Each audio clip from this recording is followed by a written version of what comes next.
Hello, and welcome to another episode of Frame and Reference. I'm your host, Kenny McMillan, and you're listening to episode 86 with Laffrey Witbrod, DP of the Detective Knight trilogy, starring Bruce Willis. Enjoy.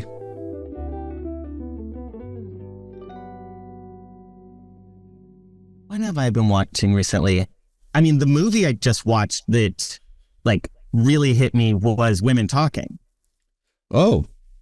I don't know of that one. I think it's like a weird little sleeper, which kind of makes sense because it is basically just a bunch of women talking about sexual assault. Oh, man. But it's a really intense, interesting, complicated movie. Interesting. Is it like a one-room kind of... Yes, it's a one room with some expansion of that space. They do a couple of flashbacks, they do a few things outside, and it's set on this cult commune sort of, farm or something. Maybe they're Mennonites, maybe they're Amish. They don't really explain what they are. Gotcha. It's an intense movie that is the thing that I saw a couple weeks ago, and nobody I know except for the person I went with has seen it. And so I'm just I want to talk to somebody about this, and nobody's seen it. I feel bad because I haven't seen it. A lot of times since starting this podcast, I get introduced to films because I'm about to interview the person. And that's actually been a net blessing for me, because otherwise it's checking the AMC app and going oh, what's in there, And now in theaters too, you get 2 days to see certain films, and then they're all right, make room for Wakanda Forever. Especially the type of movies I'm making these days. Yeah. Were you always drawn to more kind of dramatic films, or did you get into film because of action movies and shit like that? I think I've just always liked a really weird variety of movies. Yeah. Because the other movie that came out this year that I really loved and saw multiple times in the theaters was Everything Everywhere All at Once. Right. And it's completely different movie, but both of them really made me feel things. Both of them were really interesting. That one's got crazy action and is 12 different genres smashed into one. This other one is people talking in a barn. And both of those I think can be great. Yeah. I love the full spectrum of what cinema can be. Yeah, that's something that did you go to film school? Yeah. I went to the Colorado Film School in Denver. Oh, are you from there? Or are you just... I'm originally from Montana. So I grew up in Montana, went to a year of college for film there. It wasn't what I was looking for. And then went to Colorado, found the film school. It was very hands-on. It was just here are cameras, go make movies. We'll give you a little guidance, which was exactly what I needed. Yeah, I went to Arizona State, and the film school had started 2 years before I got there. So theirs was more in theory, this is how you make a film. Fight over a 5D. We'll get back to you at the end of 4 years. Yeah. So that was potentially less. Apparently now it's killer, but at the time. So yeah, that whole appreciating the spectrum of film, they definitely attempted to instill in us, but it didn't. We didn't have enough time for it. And it's interesting that I feel I think so many kids going into film school or going into college, what they want to do is the hands-on side of it, and they try to push all the theory first and then the hands-on side. And I actually wish I could go back and take some of the classes that were from that first year of film school that I did at the other school, now that I have more of appreciation of reading films and the complexity of how they all interrelate and things like that. But I needed to just get some movies out of my system. And so I think that's what the Colorado Film School did well, is we start by just giving you cameras and letting you play and letting you make mistakes and know that, the first 5 movies you're going to make are going to be terrible. And so we have you make 5 movies in your first semester. And we start introducing theory in the later semesters. And I think that model actually worked very well for me. I think I think you're 100% right. Cause I even suggest, I mean, you see that those suggestions given to people who are just trying to be self-taught is like, just go make stuff and then we'll worry about it later. Like, don't try to make your first film, your magnum opus, because it will not be, you know, or even, I just saw a clip of Sylvester Stallone talking about writing, and he was just like, you longhand out all the bullshit, or actually, well, I'll finish that thought. You longhand it out and then you flesh it out, and then it's probably like 10% good, but the revision part is the fun part. And, I think it was another, writer who's recently hit success. Was it The Menu? But he was basically saying you just bullet point it and then fill them out. And then as you go, you erase each bullet point and replace it with a paragraph. And then eventually you have a script. I think, you know what? It was the guy who did Ex Machina. Oh, okay. But I think it's the same way with filmmaking, or I guess this isn't the same. It's kind of tangential. But letting kids get a hold of the equipment and just make horrible, because every kid makes the same kicking a hobo, briefcase full of cocaine, single red rose, alarm clock at the beginning of the day film. Yeah. We've all made a bunch of those movies, and if you try to make that as, you know, your first feature instead of going to film school, I'm sure there are people who just go out there and make some sort of amazing first thing.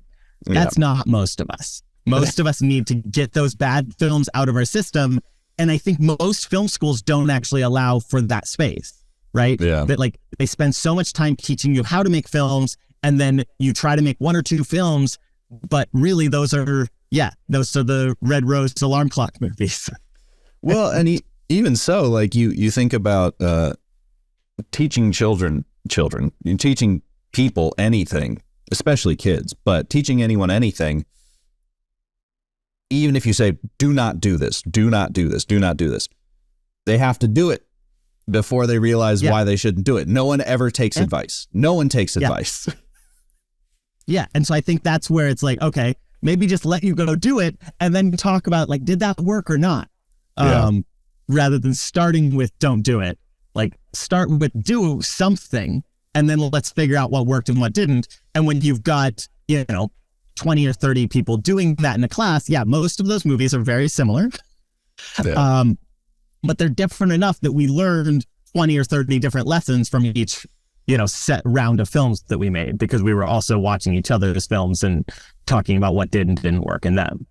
Yeah. Was it film school that kind of honed your film analysis brain? Because for me, it took many years after film school to actually kind of understand how to read film, if that makes any sense. Yeah, I think some of it was things that I learned in that first semester at the other school. I think that did open some little doors. And so I'm like, okay, I am grateful for that. Again, I wish I could go back and take those classes now. Some of it was things that I learned in at CFS. And then some of it is just, the next 15, 20 years of watching movies and talking about movies with people.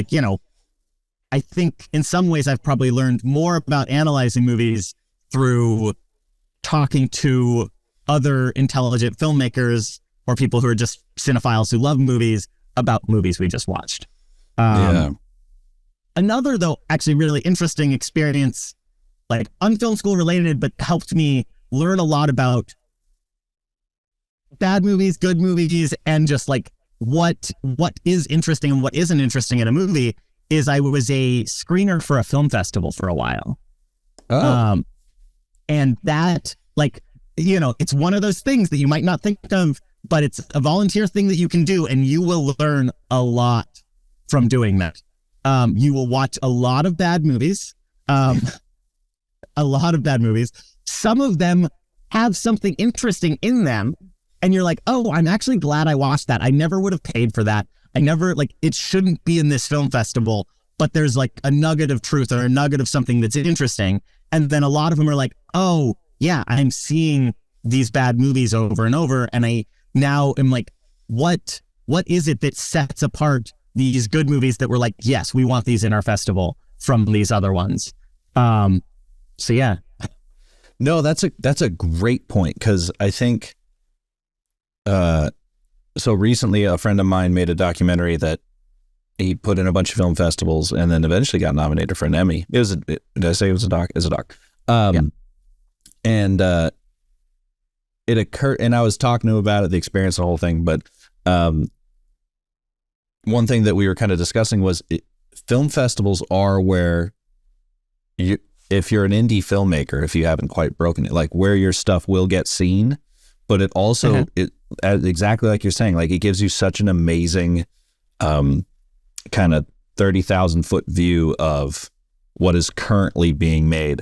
And if you have good taste, which you might have to hone, you might have been born with it, you'll easily be able to see, again, like we were saying, like, don't make that mistake. Ooh, that's a good idea. Wow, that person's about to blow up. You know, and it's way more valuable than watching theater films or conversely YouTube. You know? Yeah. Well, and then also then imagine watching all the movies that don't make it into that festival. Great point. Oh, so you weren't just the projectionist, you were also making... No, I was the screener. Like, sorry, I maybe didn't make that clear. I was the first round, like part of a group. It was the first round of defense for films trying to get into this festival. So that's fascinating. It also like completely like tore apart the sausage making of what the back end of a film festival looks like. Sure. Because I think in my mind, I pictured, submitting our films to the festival and a bunch of elite, smart filmmaking people are sitting in a dark theater watching our movie, deciding if it should be in the festival. And instead, it's me with my laptop on my couch being like, I've got a meeting tomorrow and I've still got 5 more movies I haven't watched. Like, you better be good or I'm shipping you off. Well, you know what's interesting is I didn't imagine that exact scenario, but I always did imagine that festivals were like people watching 20 movies back to back, and and exactly like you were saying, like they would always tell us in film school or whatever, like, oh, make sure there's a hook, make sure that which isn't necessarily the way that you'd make films today, but if you're making a festival film, there is definitely actually, I'm going to ask you, since you were this person instead of pontificating, what are some things you should do in a festival film that, in general, that you might not do in a regular film, or vice versa or whatever? Good question. And it has been a minute since I've been a part of this group. Sure. I think one piece of it definitely is some sort of hook, right? Like we had to watch, I don't remember, it was like 20 or 30 minutes of the movie, no matter what, before we could shut it off. And so I've got to feel like the rest of the movie is worth watching. Okay. I think you've also, I was going to say, like, you've got to sort of know what your movie is and like make a movie that appeals to the right type of person, because different festivals are going to be different. But that might be true of just filmmaking in general. Maybe that's not a festival film thing specifically. I'm trying to think of what other, like... I suppose it could be, because, like, you definitely... There's certain, like, obviously prestige in certain festivals. There's certain, depending on which city or state that you're submitting to, might be different. But I imagine that, for a theatrical release film, you're not targeting, these days, it doesn't seem like you're targeting one specific audience unless you're lucky enough to get that kind of money. It seems like you're trying to make the broadest appeal. That could be changing now, but it did feel like for a while there we were trying to, like, every movie was a movie by committee, a lot of notes. And I think maybe that actually comes out of the niche market of streaming, right? That, like, all of a sudden streaming was the place where you could make the weirdly specific thing that only, 10,000 people want to see or whatever. Right. But there's a market for it. There's enough people there that want to see it. It's probably more than 10,000, but whatever those numbers actually are. Yeah.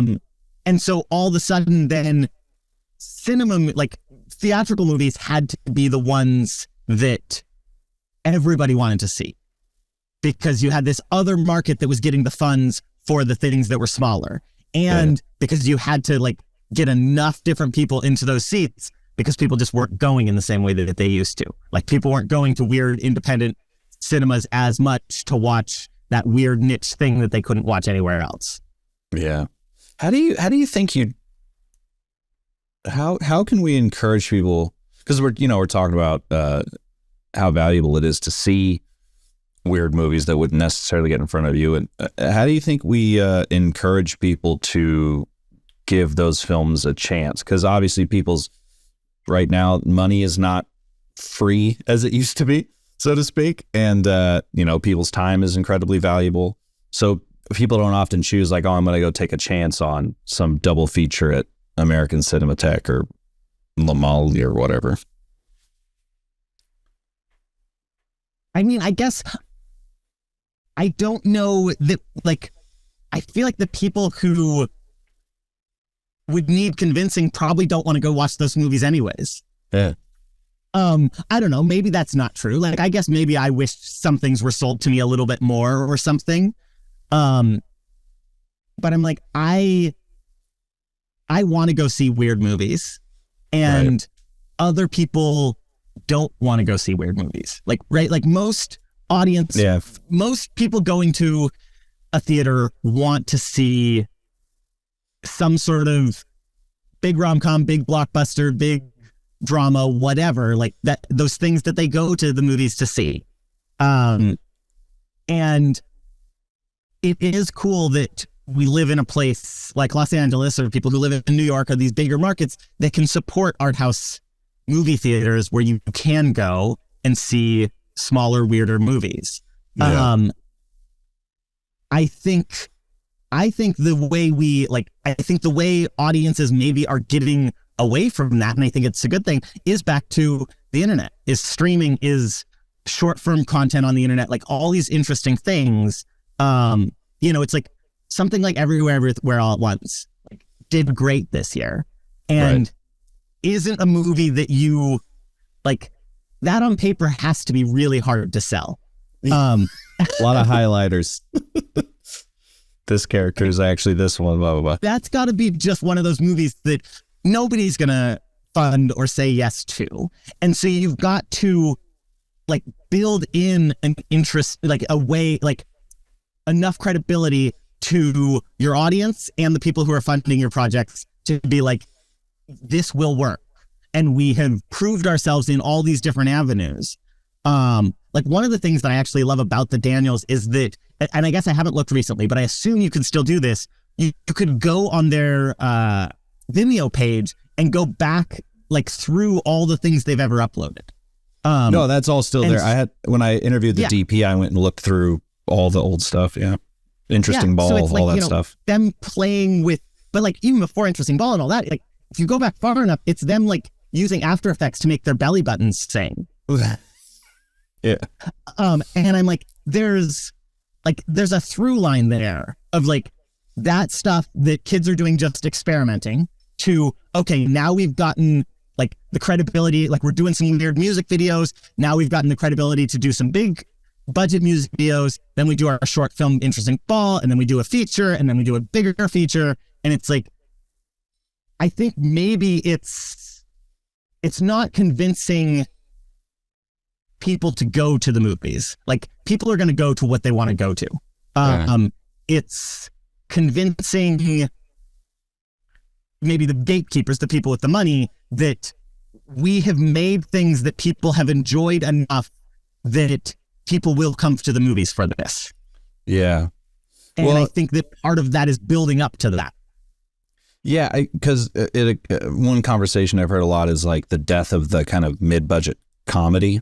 And I think you could expand that out because like Everything Everywhere, I think was only 10 mil. Whatever number got, I asked, oh crap, I'm blanking on his name. I asked the DP, and he was saying whatever number everyone was saying, it was half of that. So it was not, it wasn't a very big budget. It looks like a big budget film, but that's that's what passion looks like when everyone, and also great leadership. Yeah. But when you're talking about something I wanted to ask about the film festival thing before we moved on from that was, and this kind of ties back, was, when people talk to you, speaking of the director of the documentary, when when we look back at like the Daniels, singing belly buttons or whatever, you put that in a festival, someone's going to say no, but maybe, I don't know, maybe actually that's not a good point. Most festivals, but sure. Yeah. But that's clearly someone trying something out to get to a bigger point. Did you see any common stuff in festivals that happened over and over and over again that you were like, okay, we need to get like an all points bulletin out, like tell people stop doing this. The kind of red, back in my day, it was the red roses and the cocaine in a briefcase. Yeah. I mean, I think like one of the other ones you mentioned that I think is still a problem, maybe always will be, is the like day in the life type movies. And any version of that, like, and also like, unless you do it really well, right? Like, of course you can make the Red Rose movie really well and it's worth making. You can make the Day in a Life movie really well and it's worth making. I think, I think the other one for me that's like almost always terrible is the movie about a filmmaker, right? Yeah. What, the Fablemans? But then every so often it gets done really well. Yeah. Right? Like there are some movies where it's like, oh yeah, this does actually need to be a movie about a filmmaker.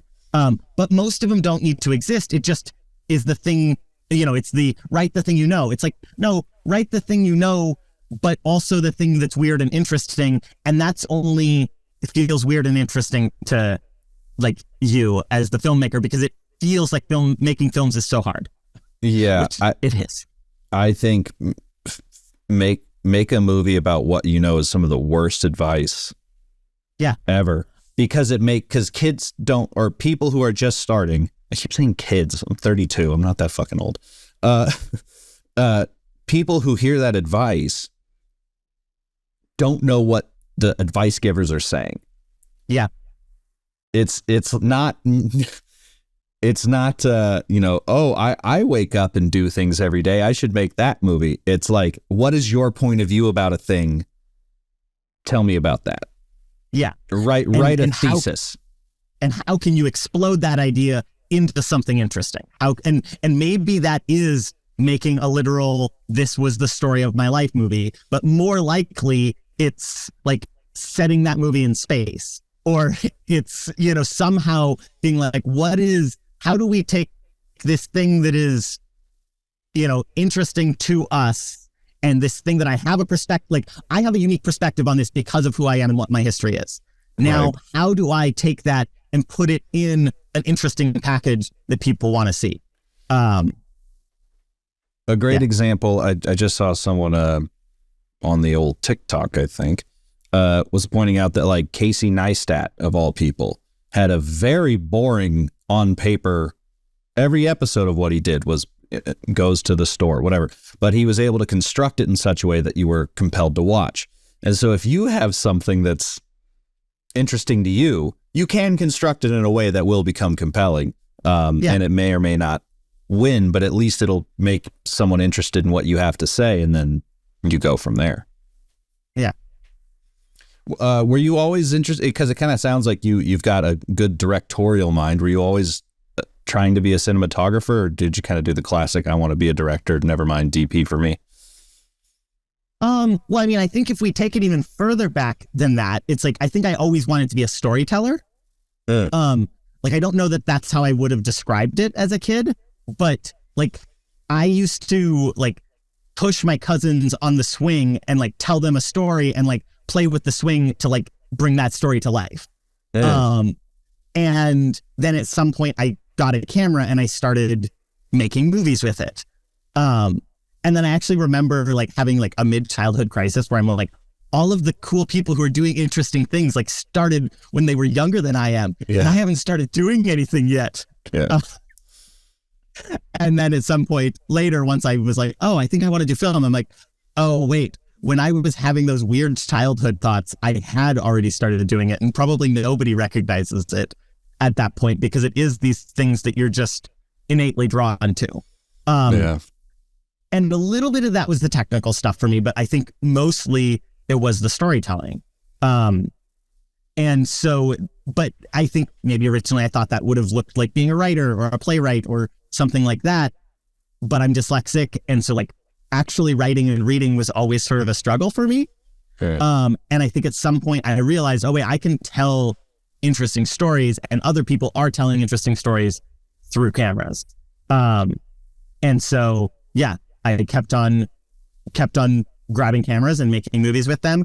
In film school, like I had actually, like in high school, I had started like filming dance recitals and different local things and made some money and was able to buy a decent camera. And so like in my first semester, I had a better camera than we were like able to borrow from the film school. And so there were a lot of my buddies who were like asking me to shoot their movies because I had the cool camera. XL2 for me. A GL1. Yep. So basically same thing. Yep. Yeah. Yep.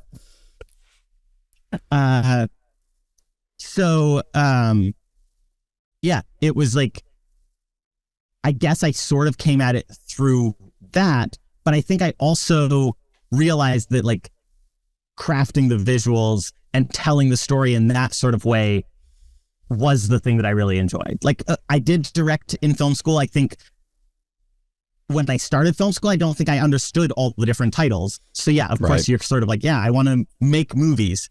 And I think what that looks like to you is either you're an actor or you're a director, because those are the two roles we understand. Like those are the ones we hear about, and we don't know about the entire army of people that actually made that movie. Of course, the actors and the director are also important. And I think like more recently, I have directed a few little projects, like some music videos, some shorts and different things. Some of which that I've also shot, and some of which I have worked with a DP on. And my feeling after each of those was like, I enjoyed that. I wasn't like, oh, I need to do more of that. And so I think my thought is like, if more directing opportunities come into my life, I would probably say yes to some of those. And I could see like having some sort of project grab me and be like, no, actually, I want to direct this. I want to write and direct this project, or I want to make this documentary or whatever, because it's just like, it's really grabbing me. But also I think there's a part of me that's like, I like having a specialty, and I like being like one of the like main creators of a movie, while not having to deal with as much of like the financing bureaucracy and all of the like political side. And you know, that like, I don't get the joy out of like working with an actor. Like I want to work with actors in the way that I do. And I love like when I can be part of like creating the space for an actor to give their performance, and like working with the director. And I've definitely had moments where I'm like, I don't think like where I pulled the director aside and I'm like, I don't think we got this. And he's like, no, we didn't get it, but I don't know what to do. I don't have any other tricks. And I'm like, okay, let's try something different. So we'll like talk like what's working, what's not working. And then we'll go back in. And like the first time I remember doing that, it was on the first feature I shot. And it was like this scene where our main character's mom had just died, and they've got a weird codependent relationship. And so it's like this really intense moment. And we had filmed like, there was an initial like blow up scene. And then there was supposed to be this like reflective on the couch scene. And he was just giving us way too much melodrama on the couch. He wasn't doing anything that was interesting, because he was just trying to tell us that his mom just died. And it's like, we know that. You already broke the lamp. You already threw the records around the room. Like, we don't need any more of you telling us how upset you are. We need to feel how upset you are. And so the director tried a few things. We went off and talked. We came back. We came up with a strategy where I'm like, okay, all I need now is an insert of your hands. We just need like you wringing your hands. And we had been shooting the whole movie handheld. And so I was always just like moving the camera around in different directions. And the actors had just gotten used to that. And so I think they weren't really paying attention to it. And so he just like starts wringing his hands, and I start filming that. And then I slowly drift up to his face, and I start filming his face. And he's like just giving us this thing where he's been living in this headspace of like, my mom just died. And so he's still thinking about that and he's putting that into his hands, but he's able to put all the intensity into what he's doing with his hands. And so his face is relaxing into this more interesting, more nuanced performance. And so it's like, I love coming up with little things like that with the director and like helping them and working with the actors in that sort of way. I don't think I want the day-to-day job of working with actors. Yeah, no, I bet. That's such a, what is that? The famous Russian soup juxtaposition test thing. Yeah, why can't I think of it either? Whatever, it doesn't matter. But that it does. It's always interesting when something simple like that actually does come back as being true. Like, sometimes that's an interesting technique though, to have someone like put all their energy somewhere else so you can film the thing you want. I'm gonna have to like ponder on that, because that's actually a pretty good. I'm sure that someone has like a better example of that, but that's and not a better example than yours. A better like can elucidate what I'm trying to say here. Well, I think the other thing that's interesting is to realize like, okay, what do different actors need to bring out their best stuff? Yeah. Right? Because some of them need you to tell them, like, this is what you're going through. This is what I need you to give me. And other ones want you or need you to play weird little mind games with them. Right.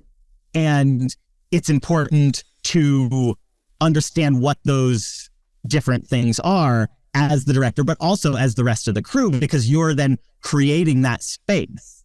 And like an interesting thing, I guess, also, as long as we're talking about working with actors, like, especially if I'm shooting a movie handheld and I'm operating myself, it is interesting how sometimes, especially if the director is liking what they're seeing, the actor doesn't get as much feedback as they want or need. Right. And then they start seeing me as the person who's giving people feedback, because I'm telling them, hey, can you actually stand a little bit more over here? Can you look like this? Can you do this? Can you do this? I'm giving them all these micro adjustments, and they're seeing me give like direction to all of my team around me. And the director is just like sitting there loving it at the monitor. And so then they start not like trusting the director, and they start like being like, okay, I need Laffrey's approval for this shot. And it's like, honestly, I wasn't even paying attention to you. Like, I had so many different things in my mind that I'm like, yep, it felt right enough. And like, but the lighting wasn't right. And so that's what I remember from this scene. So I don't have notes for you. Maybe you were great. Maybe you weren't. I need to talk to my gaffer. Go talk to your director. But you can't usually say it quite that blunt either, because you've got to like hold that space that they feel safe in. And so it is like figuring out how to like, create that space where they feel held, they feel vulnerable, like are able to be vulnerable, because they're doing weird, intense stuff with a big group of people that they probably barely know. Around them. Yeah, it is funny. I do know some non-creative friends of mine who truly just see acting as like make pretend, and it's like, it is, but in that moment it's real, and then they go, that's bullshit. I'm like, it's not. Like, that's the only way to make it work, is if they believe it, because otherwise you won't believe it. When you see like a bad movie, it's because the actors didn't give a shit and they didn't believe it at the time. Yeah. It's a very interesting, I think people in general are not, and maybe this is why actors are seen as being so weird, but people in general are not in touch with their feelings. They're not, well adjusted. So the idea of being able to access various emotions or feelings or whatever seems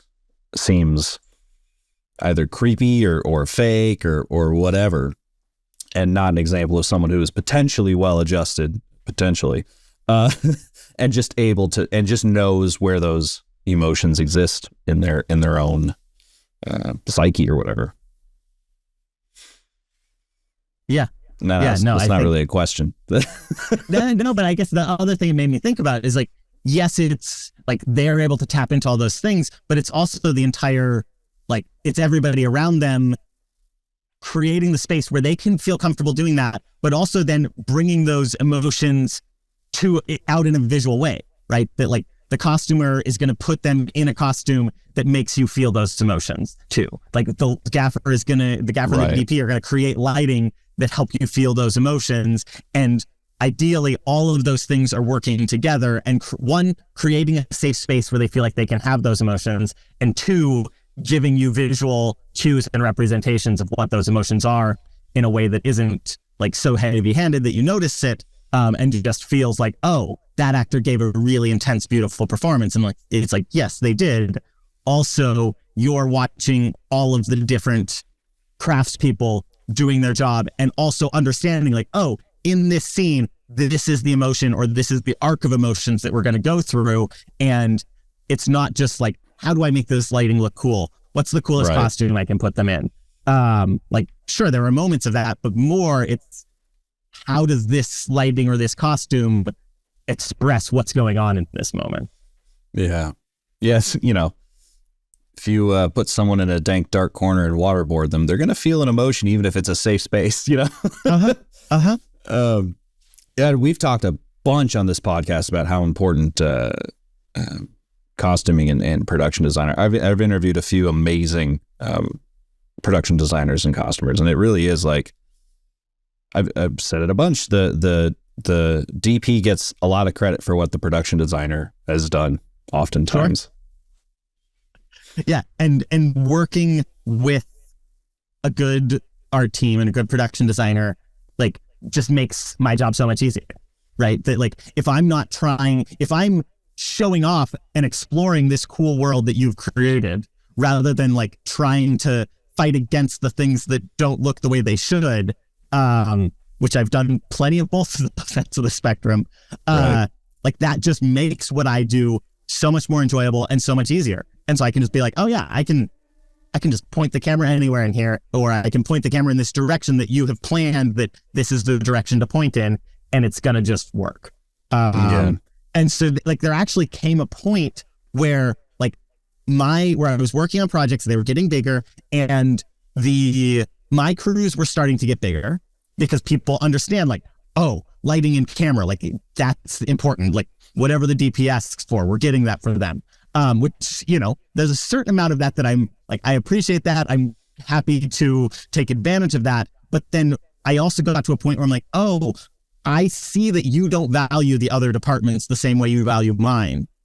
And I know how important those departments are. So there got to a point where I'm like, I actually like, if you've got a big enough budget, yes, get me all these people. If you don't have a big enough budget, get me this fewer number of people and get me more art people.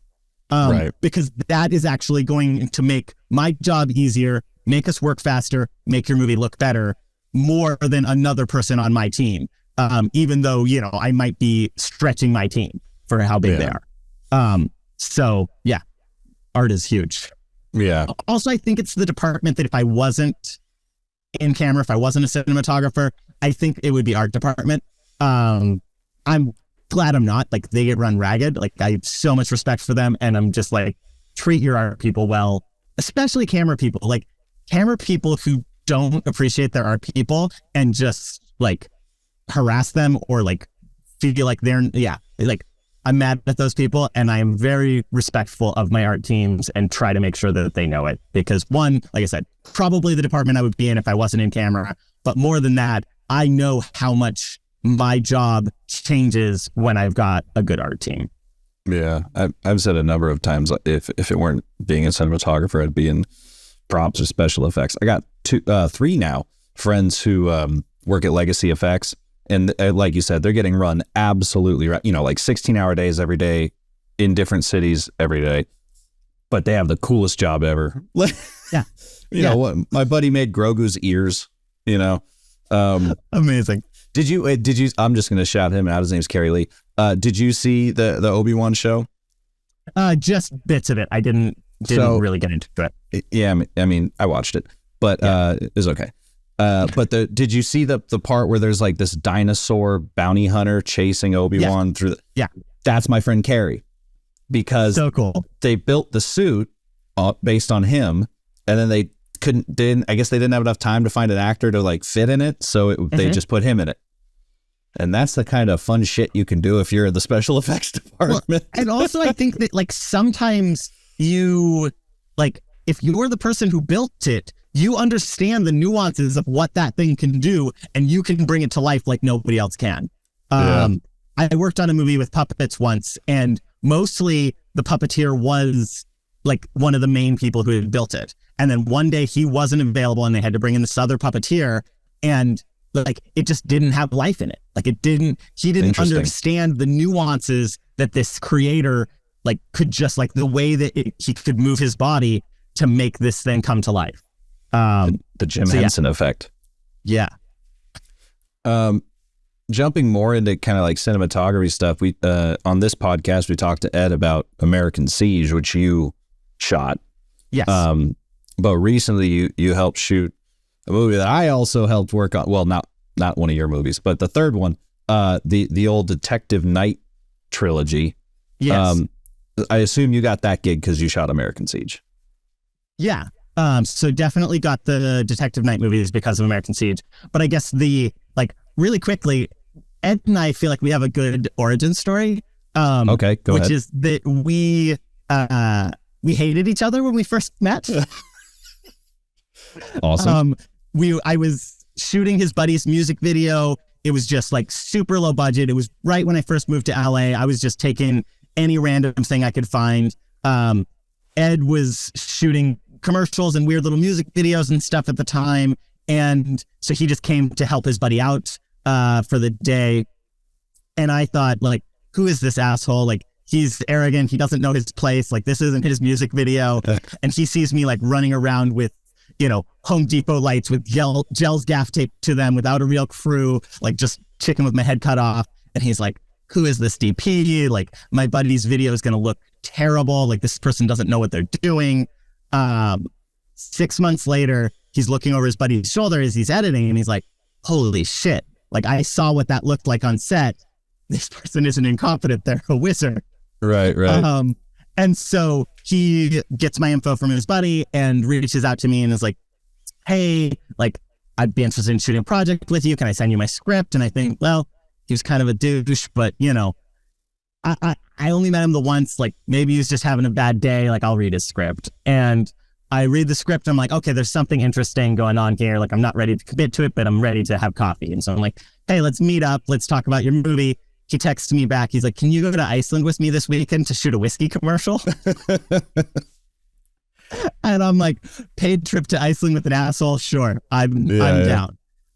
So we go to Iceland and really hit it off, just have a blast, just traveling around Iceland, just getting gorgeous shots of people sharing whiskey. And yeah, understand that, like, we both maybe had different types of armor that the other one couldn't see through on that first day.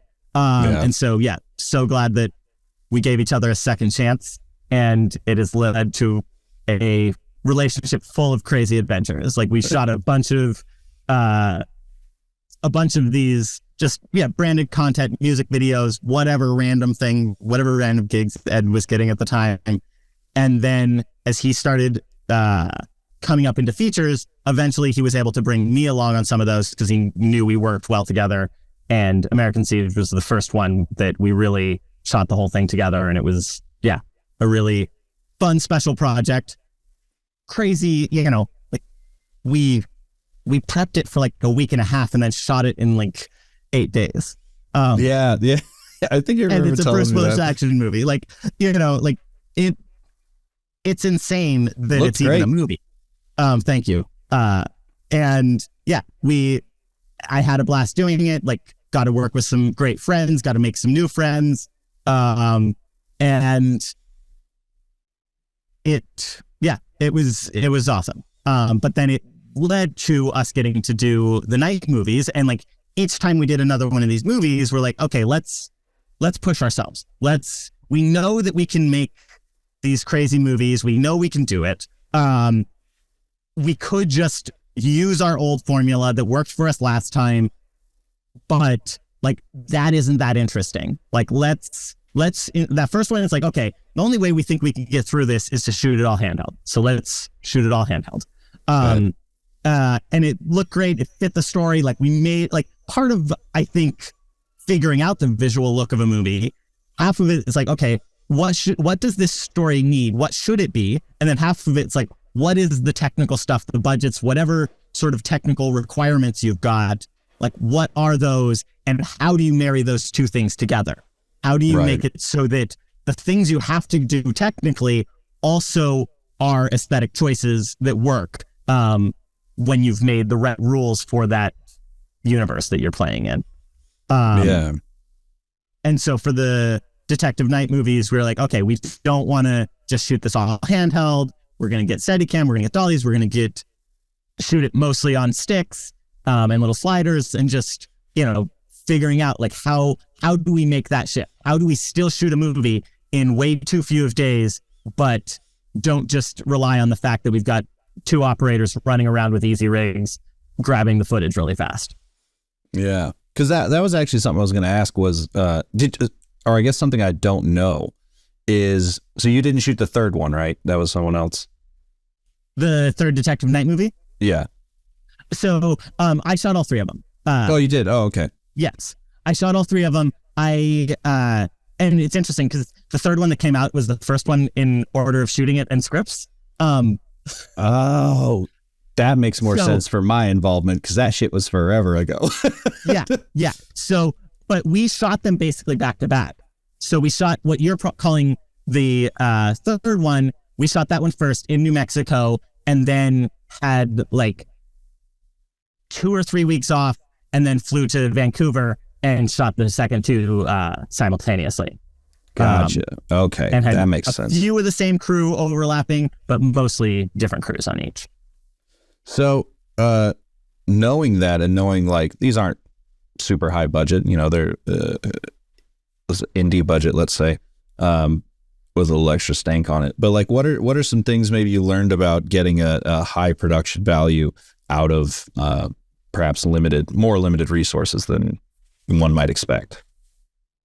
Yeah, I mean, I think one of the pieces is pushing yourself just a little bit beyond what you know you can do, but not so far that it's going to break, right? Yeah. Like I feel like each one of those movies, so it's like American Siege, then the first Night movie that we shot, and then the other two movies. Like I think each one of those we pushed a little bit more. I think the other thing,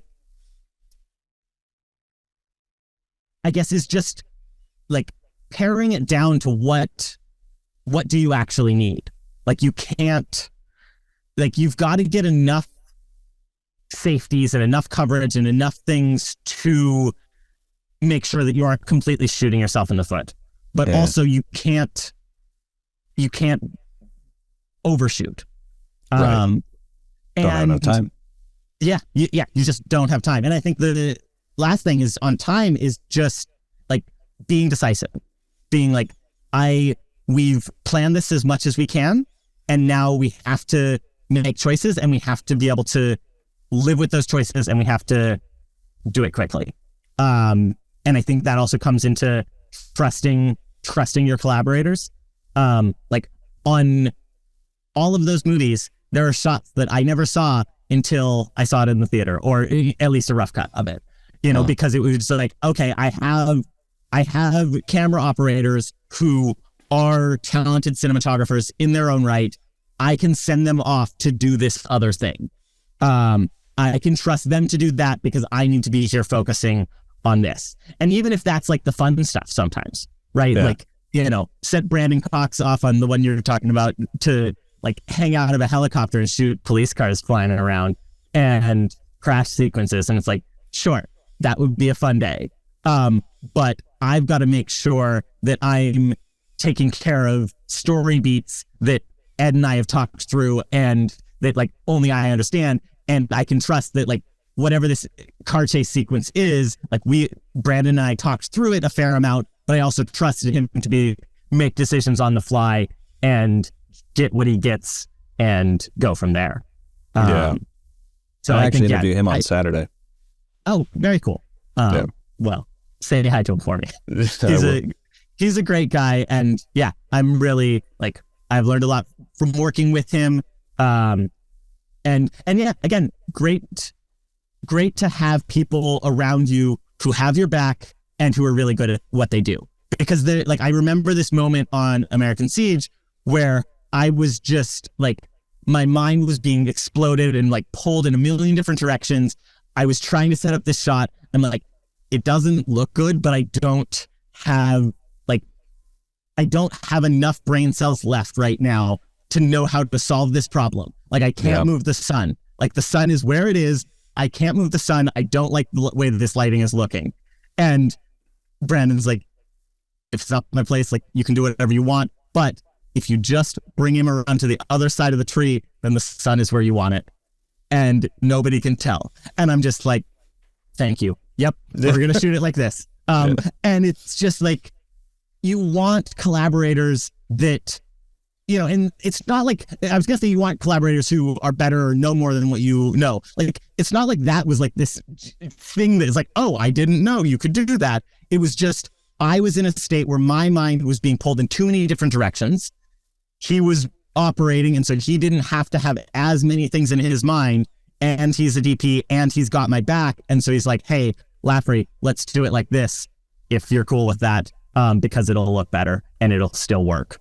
And so you want people around you that have your back in that sort of way, that they're sometimes noticing and fixing things that you didn't even know needed fixing. Like, you didn't get to the point where you knew it was a problem and they've already corrected it, or they're coming to you with things where it's like, hey, we've got this idea. And I'm like, either like, no, that's not gonna work because this, and this, or that's amazing. Thank you for moving him around the tree.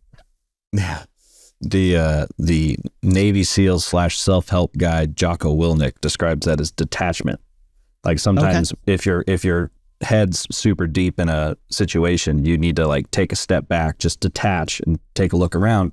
But as you're saying, especially in a well, I suppose there's nothing more high intensity than a war, but on a film set, when you have to, you know, think of all those things at once, it is nice to have people who are detached but intelligent right next to you to be able to be like your little tertiary brain. Yeah.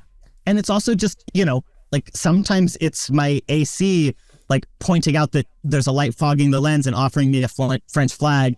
And I'm just like, yeah, I had been looking at so many other things that I didn't see that this time. You know, and so like, thank you for having it at my back, or no, actually I did see that and I like this feel it's giving me. So yeah, I want a team. And I think, you know, that actually comes back to something we were talking about briefly before we started recording, of this, like, you want somebody who's going to question you. Like, you want some collaborators who provide a little bit of friction.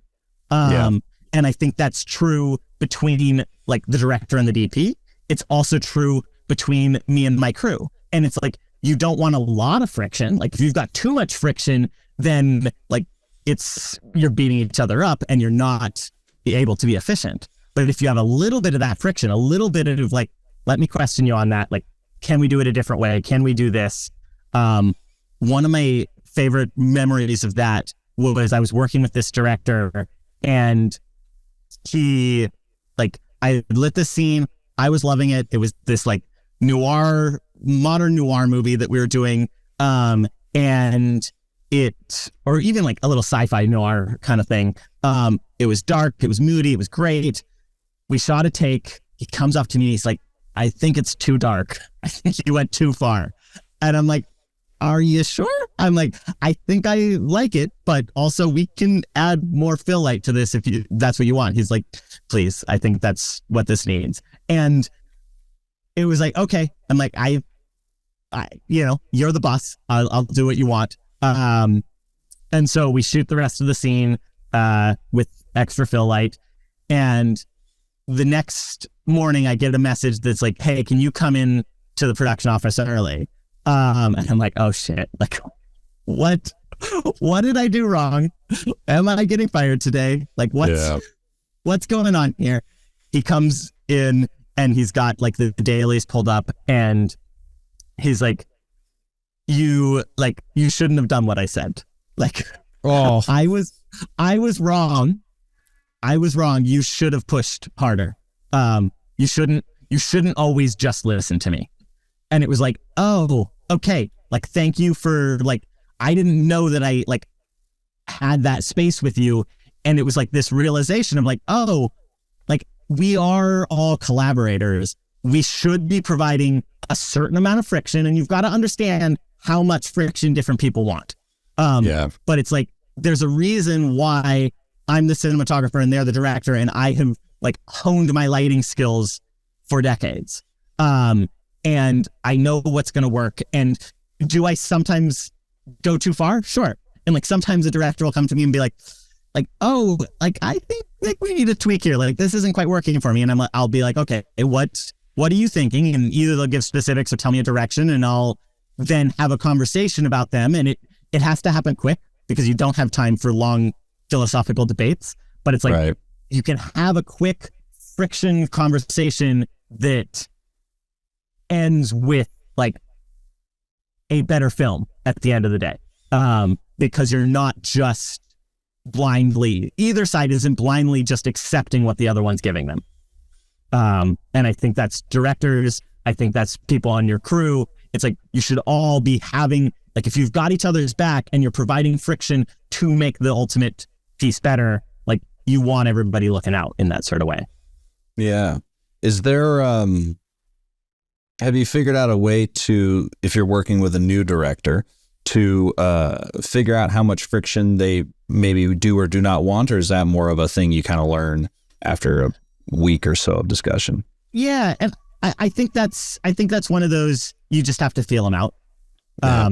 And maybe you don't even know until, the second movie you shoot with them for the second week or whatever it is, how much they really want. But I think you also, like, you can get a feel for that in pre-production, right? Like you get a feel for, like, first, is this a director who wants like notes on their script? As like, I'm a storyteller, I see this weird hole. Are we addressing that, or are we not worried about it? Or are they the type of director who, like, when you start talking about script and story, they're like, please, that's not your lane. The Collins. Yeah. Don't change a note. I remember one project that I got let go of in pre-production. I'm like, I guess I came on too strong. I thought I was being subtle and we were having a conversation. I didn't need to change your movie. Like, I was just trying to figure out what it was and seeing, but I also think maybe that wasn't a movie I wanted to shoot. That, like, if it was like some of the things were just like, okay, like if you don't want that level of subtlety and nuance in your movie, like maybe we're making two different types of movies. Sure. But yeah, I think it's a series of conversations that start with the script and then go into pre-production and then go into talking about visual references and then go into days on set. And sometimes that process happens over the course of, a couple of days because that's all you've got. And sometimes that happens over the course of months or years, especially if you're working with collaborators you've worked with before. Yeah. I did want to ask about lighting, as it is a cinematography podcast. I remember me and Ed were talking about An American Siege and how the lighting was kind of set, from outside the house and all that. But with, obviously there's a lot of different scenes in the old, especially because it's a trilogy, in the Detective Night films. But can you recall maybe a scene that you had to kind of set up quickly, but you're actually kind of proud of? And if you could run us through maybe how you lit said scene that people could go look up. Yeah. Let me think about what would be a good example of that. Of course, like the first ones that are coming to mind are the bigger, more complicated ones that we did have a little more time for. I'm trying to think of like that. Well, we can start there. Yeah. I mean, well, it's like there was a junkyard scene in, I guess, now like all the titles have changed from what I knew them as. Yeah. So I'm like, what is it called now? Detective Night Redemption, the Christmas one. The second one in the release. order. Yes, but again, the second one, but I guess I think of it as the third one because it's the final one in the trilogy. Because of the way the holidays are structured, like they're releasing the first one last. Oh, like, so that is the first one in quote unquote release order? Like, yes, like there are things in like what's his name? One of the characters in the second, what was originally the second movie, ends up in a wheelchair. Like he gets shot, he ends up in a wheelchair. He's in a wheelchair for the final movie, which the way they're releasing them is the second movie. And so then there's the first movie, which they don't explain as like a as a prequel or anything, but all of a sudden he's not in a wheelchair. He's just up and walking around like everything's normal. Distribution's fun. Yeah. Yeah. All right. Not your guys' fault. Anyway. Yeah. That's not your guys' fault. Yeah. So anyway, in Redemption. Yeah. It was a combination. So it's like junkyard shootout scene. And it's, like we've got a snow machine. So we've got, fake snow coming down. We like figured out like, okay, this is like, we don't really have enough lights to really light this up. Like we've got a decent amount, but we don't really have enough. And so it's sort of playing with how do we play with just enough spaces and create enough pockets? Because also realizing like we're basically going to get to light this once and then do our tweaks. And we've got to be able to make it work for that. And so I think it was I don't remember. I think it was a 4K, but it might not have been quite that big. Tungsten light that we had like down kind of at one end because that was the world where just past that point, there were no lights. We needed it, like we just needed some light. And I had my gaffer put it behind this other building kind of coming out so that if it did poke out, it just looked like some sort of practical in the distance. Like it was far enough away, you couldn't tell if it was a street light. We could shoot into it if we needed to. And it just sort of gave us a general backlight for that whole, like, looking that direction. Yeah. And then we hung up a couple of our own practicals on the building closer to where we were going to be actually shooting things.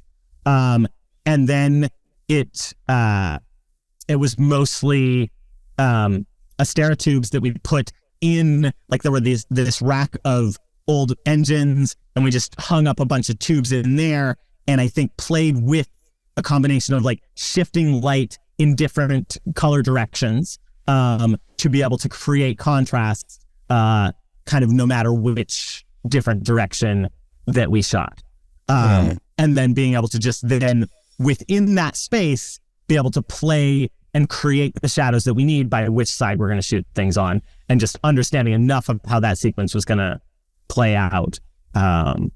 So yeah. And then, the snow falling just makes everything look cool and weird and backlight snow. It looks great. Yeah. You backlight some snow, put a little orange, put some green on the Asteratubes so that it feels fluorescent-y. And just play with some different directions for things.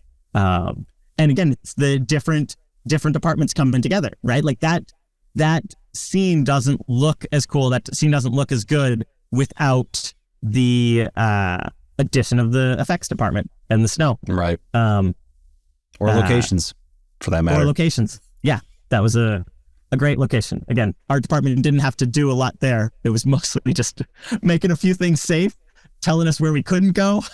Yeah. And yeah. So were there different, I know you said you were trying to push yourself with each successive film, but what did that kind of reach its way into creating different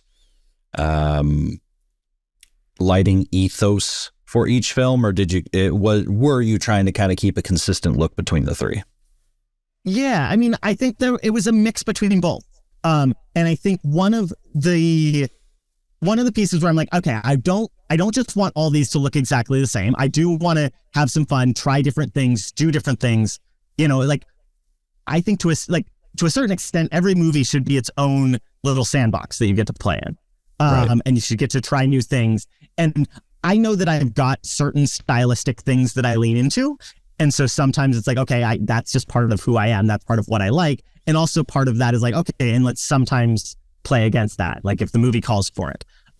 So I think the just sort of general, like, we want this moody, we want mixing of color temperatures. We want, like, I guess maybe back to your point of like things that make you be able to work fast and trying to make it look good. If you embrace the idea that there's mixing of color temperatures, then when you've got lights and practicals that are mixing of color temperatures, that is stylistic. Right. And so you don't have to fight against that. You don't have to change out all of these bulbs. You don't, and it feels right as long as you push that far enough that it doesn't feel like a mistake the few times that it happens. Right. So that's probably part of the, like, trying to make things happen quickly and, you know, have it look good. And so I think for the first one, I also tried to lean into a little bit of like what the holidays were. The first one, I think we were maybe going a little more neutral, less extreme on the colors, and playing with, you know, symbols of red, white, and blue because it's set around the 4th of July and stuff like that. And also mixing of like neutral colored keys with a colored edge light to be able to have that idea that this world isn't pure and this world has mixing of things. And part of that, you know, like, I think if you, like, nobody thinks about the weird conversations that we have with the director or whoever that like is like, oh, this is the deeper meaning behind it. And to a certain extent, that's fine. And it doesn't mean anything. And nobody's going to guess the exact things that went through our heads, probably. But if you give yourself a set of rules based on what is the story you're trying to tell, that's going to give you one, like, speed when you're on set to be like, okay, no, this fits in that rule, that doesn't fit in that rule. This fits in that rule, that doesn't. And it also then gives you more of a cohesive look because at some point there's an infinite number of choices you can make on any of how to shoot any movie. Right. And so I think being able to have that set of rules that you established and have that be based on something, like, whatever that is, almost doesn't matter as long as it makes sense to you and the movie and the director. So it's like on the second one, it was set around Halloween. So we went more for like splashes of purple and more orange, and then red and green for the last one because it was set around Christmas. And so each one of those, we just played, like, we had more or less the same lighting style, but then played with different color tones. And mostly that was, like, I think really worked well for them. I also, like, know that there were one or two times where, because we were shooting those last two movies simultaneously, I was in the middle of shooting a scene and I realized I was lighting the wrong holiday. Right. Like, I'm like, which movie is this in? Like, I'm like, production design, throw a bunch of Christmas lights in the background. And then I'm like, as we're shooting it, I'm like, wait, this is the Halloween movie. Well, some people decorate for Christmas early. Oh, well. Yeah. The, actually, that brings up a good, I was going to ask this slightly later, but how nope, I'm going to ask it later. You had mentioned, having kind of a personal style. Are you able to articulate what that is, or is that more of a feeling thing? I think it's probably more of a feeling. And I think it's just like one of those things that you develop over years of doing it. And some of it, like, some pieces of it are, I suppose, just like things that kind of like, is, if you say them out loud, it's like, well, yeah, but everybody does that. But it's like, but everybody does it to different levels, right? Right. That, like, one of the things that I really like in lighting is an offside key. And it's like, well, yeah, but everybody does an offside key. Like, is that saying anything? And I'm like, well, but I think there's a way that, like, is what I like an offside key to look like. And you probably get a sense of that watching a series of my movies that I don't even exactly know how to articulate. Right. And I guess because of that, I think when I'm talking to either a director or a gaffer, I like to talk through images as much as possible. So like for each one of these Detective Night movies, like I pulled a big collection of stills, put them in a PDF, and first went to the director and be like, okay, Ed, like, is this our movie? Does this feel good to you? What things should we pull from this? What things should we cut? And then I'll send that off to the gaffer and be like, okay, this is what we're going for. This is what I want to try to achieve. And maybe also have some notes on there of like, when I show you this image, this is what I mean by this image. Like I'm talking about the edge light that's going on here. I'm talking about the mixing of color temperatures that's going on here. Gotcha. Yeah, you'd mentioned that a lot. Are some people, especially folks who come from like the older film world, very afraid of mixing color temperatures? Do not want to do it. I love it. That I guess probably is another piece of my style. Like I think, I think that's really interesting. I think there's a lot you can do with playing with color in a movie. And sure, there are times when I'm like, no, this needs to be neutral. Like this is either a scene or a moment or a movie where it's like, that isn't the thing I want to play with here. And sometimes that's to push myself. Sometimes it's like, I know that's my go-to. Let me try something different and see what interesting things come out of it. But more often than not, I like mixing of color temperatures. And one of the things, I was working on a project in China a few years ago, and the director and I would just like have these long walks around Beijing, and like we would notice things about just the natural lighting there. And I started to realize that like different cities have different mixes of light. Like, sure. And so I think if you notice what those things are and you play into that, that can then like make you feel like you're in that city. Yeah. And so when we had that realization that it's like, okay, Beijing has this certain set of colors to it. Like, let's use those in our movie. Let's have that because we want Beijing to be like part of the character of this piece. And I think that's true. Like after having that realization, whenever I'm traveling in a new city, I kind of look around and notice like what are the things about this city and the color of the light here. And one of the things that I've always felt about LA, but it's becoming more so, is that like one of the interesting directions that light goes in LA is purple, which I love purple. I thought you were going to talk about all the shitty LED streetlights, but yeah, you're right. Well, it used to be orange and now it's purple. Now it's purple. And so I first noticed it that like sometimes the sky actually turns like this weird purple color because of the light bouncing up from the city and the way the clouds work and all of the pollution and whatever it is. Right. It's this kind of interesting purple thing. But then in the last 6 months, the type of LEDs that they've been using in LA, they fail purple.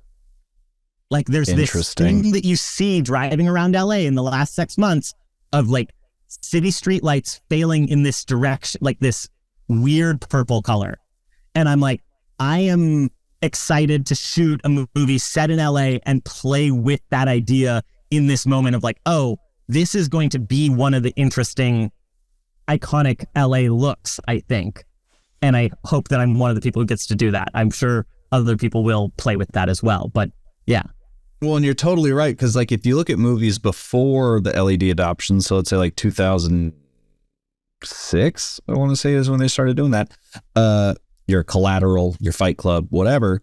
Even though Fight Club's technically not strictly in LA, but it's orange and green because everything was fluorescent or the high pressure sodium.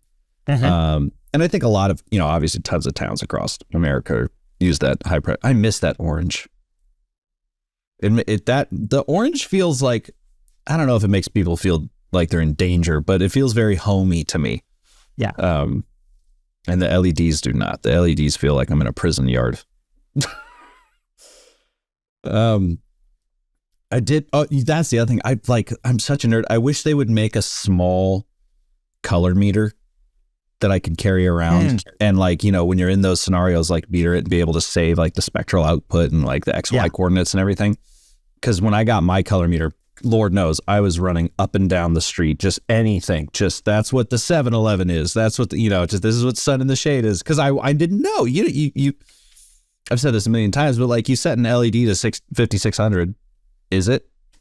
You know, are you not only that, but like, is this window light? Is that 56? Is it 43? Who fuck knows?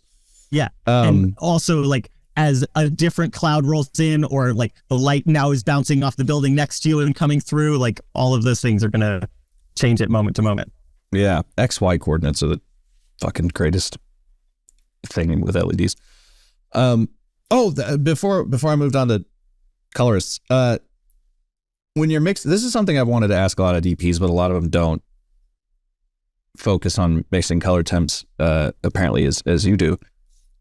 What are you just setting your camera to whatever, 27 or 56, or are you moving it around a lot to play with those mixed color temperatures? Or how are you including the camera in the mixing of color temperatures?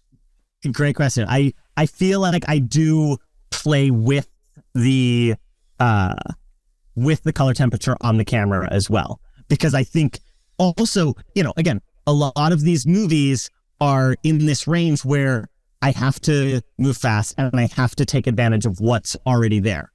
And so I think maybe the first step is, what do I want the daylight or the practicals to do in camera? And then how do I add, like, how does that then affect what I want the lights that I'm bringing in with artificially created color to do? Right. And so, like, there are definitely times when I will just be like, yeah, I'm outside, it's daytime, I'm going for 56, unless I look at a monitor and I'm like, okay, that looks really weird today. Like, you know, I need this warm. Or like, actually, one of the things we wanted with, again, how do you refer to him? The Detective Night movie that we shot in New Mexico that takes place at 4th of July, we wanted that to have a warmer look. So I was white balancing even for the outside scenes in a way that it was going to make the outside just warmer. Like it wasn't making daylight neutral. I don't remember right now what that color temperature was, but something above 56. Right.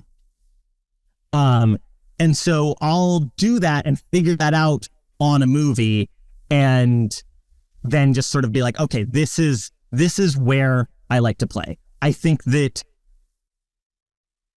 generally if I'm doing like a night scene and I want to really play with the color temperatures, I'm probably going to start by going somewhere in the 42 to 47 range. Like that to me generally feels like where I want it. It means that whatever blue stuff I've got isn't going crazy blue, and my warm tones are going more in the warm direction.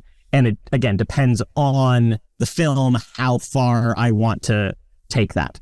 And then whatever I decide on the camera, then I'll express that to the gaffer and be like, okay, whatever neutral stuff we want in this scene, we'll go for this, you know, let's say I went for 4700. It's like, set them anytime we want neutral light, we'll go with 47. And then anything beyond that, we start to play with. Gotcha. But it definitely starts with figuring out where my camera is going to be set. I also recently on the movies up in Canada was the first time I got to work with a DIT who was an on-site colorist. So that was an amazing luxury and just added a whole nother layer to that. So I was working with my camera team to set like, okay, what do I want the white balance to be? But then also each scene we were creating a little look for. And so after, you know, a couple of days, he knew like, okay, this is for the Christmas movie. I'm going to add this greener LUT. This is for the Halloween movie. I'm going to add this warmer LUT. and we could then tweak those scene to scene. And that was a really cool experience to be able to be like, okay, I can see, like, not just, creating a LUT ahead of time and being able to use that. Like, that's a great tool. I love that we can do that. But here, like, scene to scene, I can be like, okay, in this particular space, I want more green in this than we were playing with in other spaces. And I will do some of that by making my lights green, but I'll also do some of that in changing, essentially my white balance, but in the form of a LUT that we add to the camera.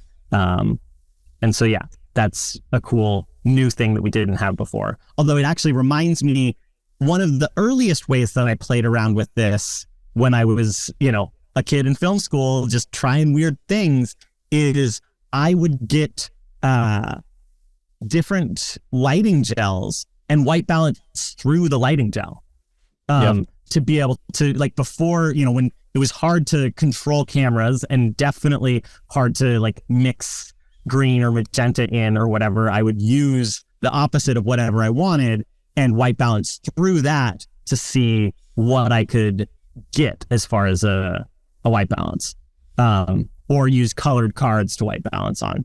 Yeah, people, the younger folks won't know that back in the day we had outside, inside, and then preset. Yeah. And so the only way to really control anything was to attempt to white balance off of various different colored cards, or like go outside, white balance, come back inside to make everything look orange or whatever, whatever you're trying to do. It was harder. It was way harder. Yeah. Yeah. I mean, I am very grateful for all the modern tools. I think I'm also grateful that I came up through this weirder, scrappier, more, I don't want to call it more creative because I feel like that's the wrong way, but this a lot more problem hands-on, solving, homemade, less, like, I honestly don't care about all the numbers, right? Like, you're talking about a light meter or a color temperature meter, and I'm like, that actually isn't that interesting to me. Like, I understand how some people would be like, yes, I want this so much. So, and for me, it's like, I want to mix. It's more like painting, I guess, where it's like, I want to mix the light back and forth till it feels right.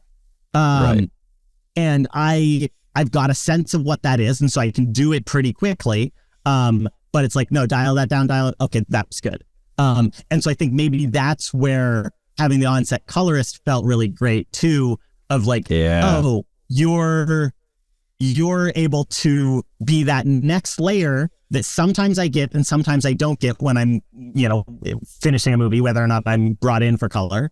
But we can make those choices right now and know how this whole scene is going to look and be able to be like, okay, yeah, I don't need to dial in as much green into these lights as I thought I did, because we're bringing some of that, 5% of that in the LUT.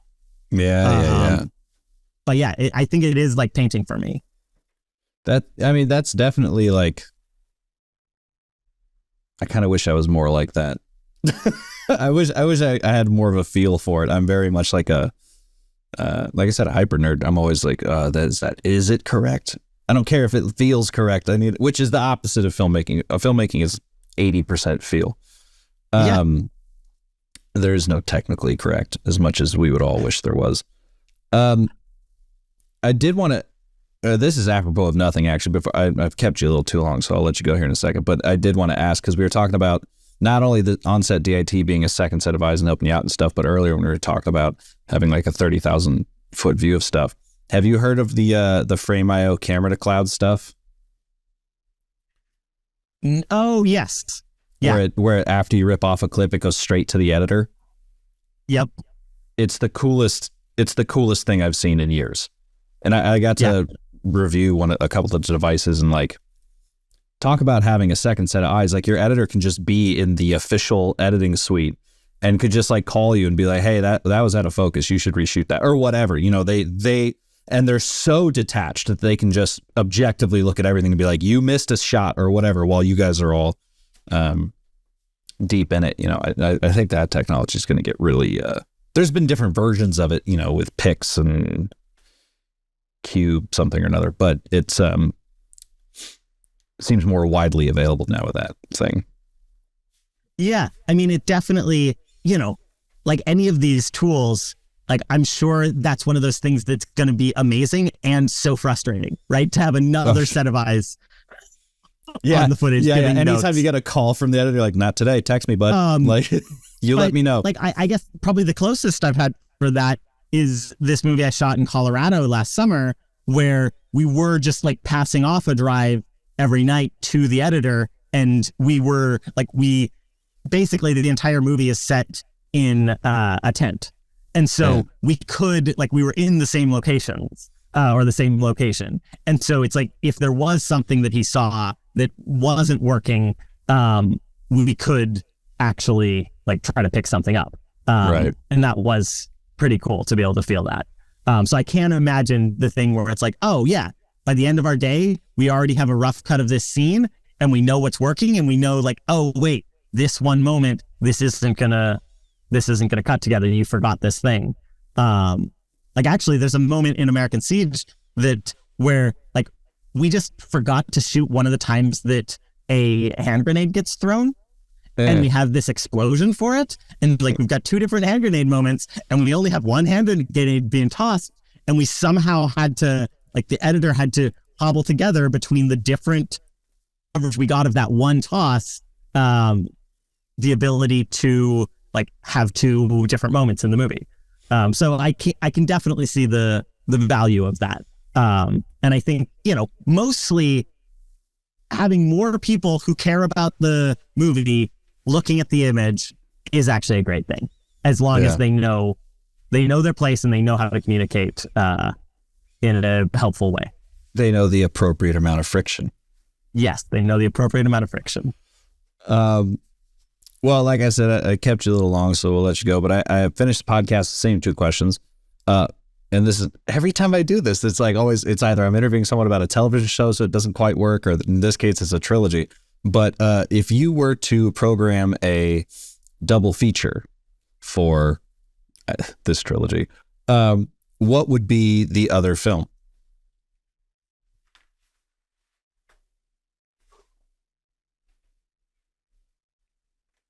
What would be the other film?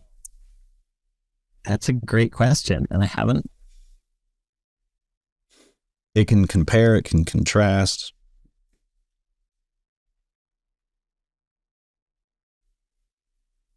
And then I'm like, well, is there like another trilogy? Like, is there something that would be... Oh, yeah, huh? Like, assuming that this isn't like quite just a double feature, it's like some sort of series kind of thing. A festival. Yeah. The obvious answer is the Die Hard trilogy, but I'll take that off your table. And that was like, I'm like, it's got to be something like, there's one version that is like Bruce Willis and Die Hard, and especially because it's a Christmas movie, at least one of ours is. So that probably is the obvious one. I also am like somehow going to like Home Alone. Hell yeah. That'd be great. Somehow they're I think like the amount that doesn't take itself seriously, and I don't think you should take these movies seriously. Right. And it is like this just sort of wacky premise with cool, weird stunts and action sequences, and just like moments of like, okay, like what is gonna happen next? And it makes enough sense. It's also set at Christmas. Yeah, I think that's, if it's not Die Hard, it's Home Alone. We'll go with Home Alone because that's the more interesting programming. That's a great answer. Second question. Everyone always asks about what the best piece of advice you ever got is. I want to know what the worst piece of advice you ever got is. Ooh. Sure. I'm sure it's not the worst advice. An example's fine, yeah. Yeah. Yeah. And I think it's that Zooms are bad. And the more the expansion of that, I guess, is like there was this, I had a teacher first year of film school who like just drilled Zooms out of me to this point where I'm like, they are terrible. They look cheap. It just is this cheesy, terrible thing that video cameras can do. And maybe I did need that advice a little bit then, but I think the way that it was expressed was this like, oh, this is a tool that should not be touched. Right. And when in reality, every tool has an interesting like place. Like every tool has an interesting place. It has a time. It was made for a purpose. You can use it for that purpose, but probably it's more interesting when you like are subverting it and understand enough of its own purpose and then playing against that a little bit. So I guess maybe the worst advice is like that anything in itself is truly bad or wrong. Right. Or off the table. Yeah, or off the table or shouldn't be considered. And then like when a few directors like finally started like being like, I think this needs to be a zoom shot, and I would fight them and then I would see it and I'm like, oh wait, like actually there is something interesting here. And maybe especially in a time where we have gotten away from them for a long time, it's time to bring them back. And so there's always going to be a time where something has become overused and it is like, okay, I don't need to see another whatever. Handheld movie is probably one of those right now. Right. I don't need to see another handheld movie. I don't need to see more teal and orange. And then at some point it's going to be like, oh, like I really need some teal and orange in my life. I really need some handheld. I really need some zooms. And so like nothing is an absolute. You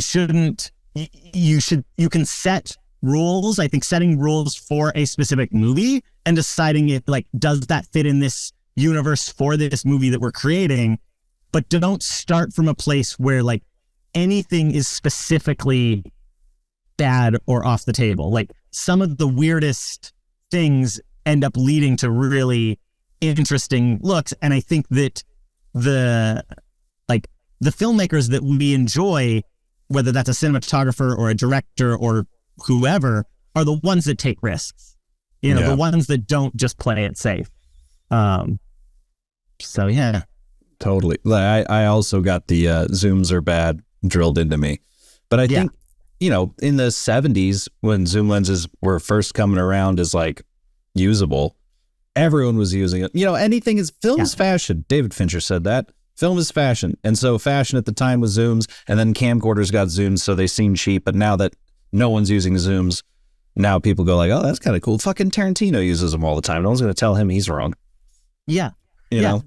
And Hard maybe light sometimes was he is. out for a long time. Like, maybe True. sometimes it isn't the right choice, and you just like started using them so much that you're like, oh, I'm doing this because it's different and weird. And it's like, well, yeah, sometimes that works and sometimes it doesn't.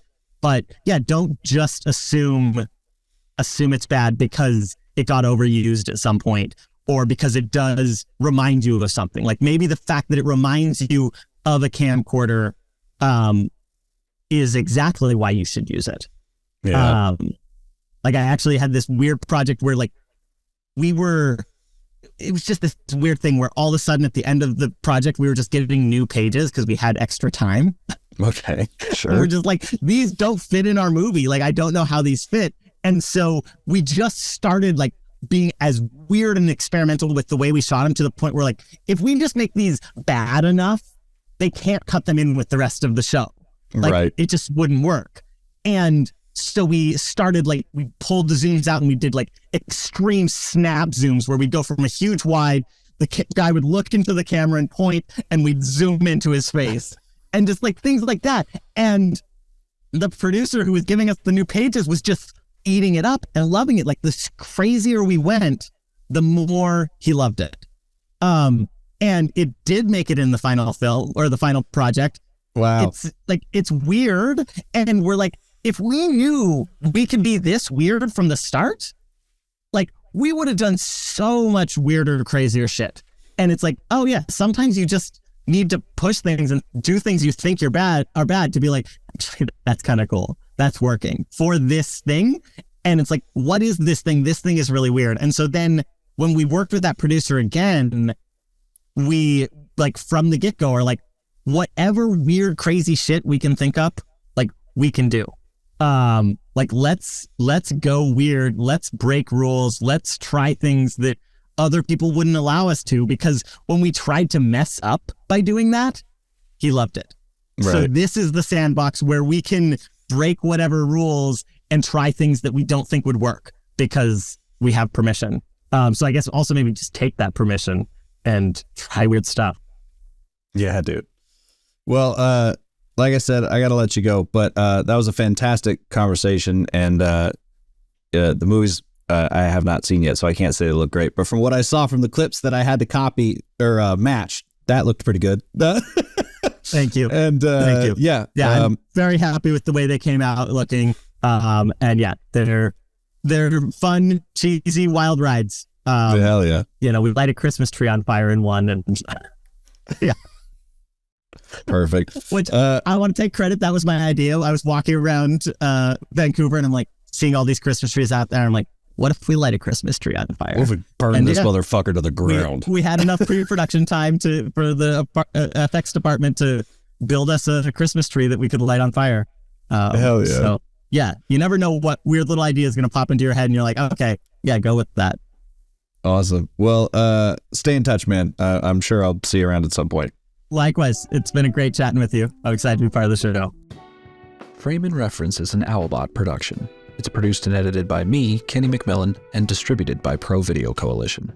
Our theme song is written and performed by Mark Pelly, and the F&R Mattbox logo was designed by Nate Truax of Truax Branding Company.